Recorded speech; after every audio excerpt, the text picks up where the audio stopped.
আজকে আমার গার্লফ্রেন্ডের সাথে দেখা করতে যে এমন করে অপমান করে দিবে ভাবতে পারিনি।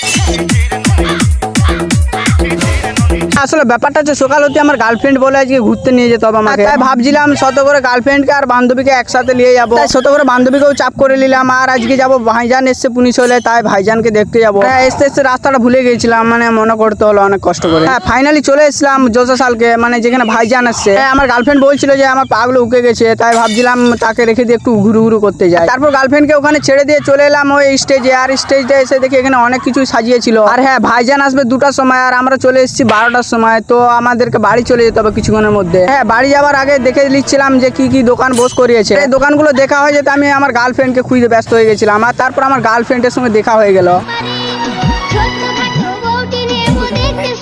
আমার গার্লফ্রেন্ডের কাছে প্রচুর লোক ছিল, তাই আমার গার্লফ্রেন্ড বললো যে একটু পরে এসো তুমি। আর আমার গার্লফ্রেন্ডের এসব কথা শুনে আমার খুবই কষ্ট হলো। যাই হোক বাড়ি চলে যাচ্ছে এখন।